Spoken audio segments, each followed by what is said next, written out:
Praise the Lord. सभी को जय मसीह। मैं सुनीता चौहानी आप सभी का आज की यूट्यूब वीडियो में स्वागत करती हूँ प्रभु यीशु मसीह के नाम से, और चाहती हूँ कि आप कमेंट करें और वीडियो को फॉरवर्ड करें और मेरे चैनल को सब्सक्राइब करें ताकि हर सुबह 9 बजे आपको नोटिफिकेशन पहुँच जाए।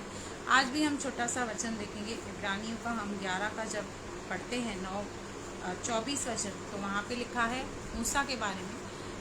एक बात हमेशा आपको याद रखनी है और याद रखनी चाहिए कि बिना दुख उठाए कभी भी आप और मैं महिमा को पार नहीं सकते। यहाँ पर मूसा के पास, जो प्रभु का दास है, एक बहुत अच्छा ऑप्शन था। उसको एक ऐशो आराम की ज़िंदगी थी, एक राजकुमार वो बन सकता था, क्योंकि आपको पता है कि वो फिरौन के घर था और मिस्र की सारी विद्या उसको आती थी, सब कुछ वो टैलेंट था उसके अंदर। लेकिन उसने उस चीज़ों को प्रिय नहीं जानकर प्रभु के लोगों के साथ दुख उठाना बेहतर समझा। और यही इस वचन में लिखा है कि 11:24 में कहता है कि विश्वास ही से मूसा ने सयाना होकर फिरौन की बेटी का पुत्र कहलाने से इनकार किया, इसलिए कि उसने पाप में थोड़े दिन के सुख भोगने से परमेश्वर के लोगों के साथ दुख भोगना अधिक उत्तम लगा।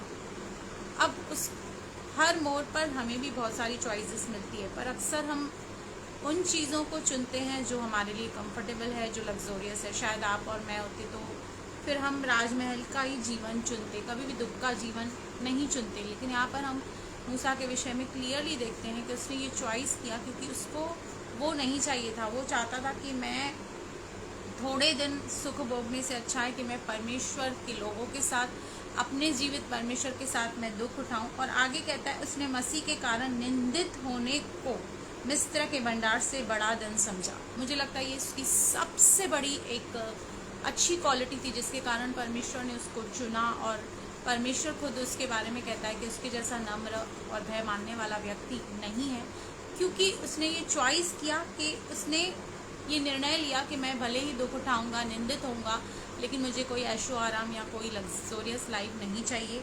मुझे मसीह चाहिए, मसीह का वो मसीह की वो महिमा चाहिए। लिखा है कि उसने मसीह के कारण निंदित होने को मिस्र के भंडार से बड़ा धन समझा, क्योंकि उसकी आंखें फल पाने की ओर लगी हुई थी। हो सकता है आज आप बहुत टफ सिचुएशन में हो, बहुत कठिनाई में हो, परीक्षा में हो, समस्या में हो, लेकिन अगर आप आने वाली महिमा और फल के ऊपर आप फोकस करेंगे तो अभी के जो भी आपके दुख, दर्द और क्लेश हैं वो आपको बिल्कुल कुछ भी नहीं लगेगी, क्योंकि हमारा पल भर का हल्का सा क्लेश हमारे लिए बहुत बड़ी और अनंत महिमा को उत्पन्न करता है।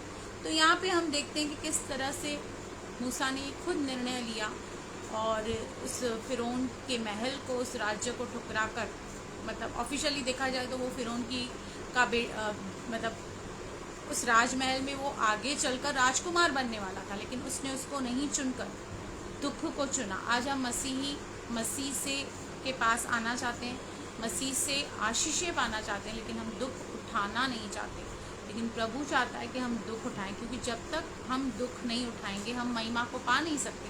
क्योंकि अगर हम फिलिपियों की पत्री में पढ़ते हैं तो वहाँ पर 2 का अगर हम 6 से पढ़ते हैं तो यहाँ पर क्लियरली लिखा है कि प्रभु यीशु मसीह ने सारे इस संसार उसके वश में था, हर एक चीज़ उसके वश में थी, लेकिन उसने अपने आप को शून्य किया, दास का रूप धारण किया और क्रूस की मृत्यु सह ली। और इस कारण 9 वचन कहता है इस कारण, क्योंकि उसने दुख सहा, इस कारण परमेश्वर ने उसको वह नाम दिया जो सब नामों में श्रेष्ठ है। इसलिए आपको और मुझे ये याद रखना है, ये हमेशा सोचना है कि बिना दुख उठाकर कभी भी हम महिमा को पा नहीं सकते। प्रभु आपको आशीष करे, अपने आप को तैयार करें, क्योंकि आने वाले समय में बहुत कठिन समय आने वाला है। हो सकता है आपको क्लेश उठाना पड़े, दुख उठाना पड़े, लेकिन अपने आप को तैयार करें ताकि आने वाले समय में आप प्रभु की महिमा को पाएं। God bless you.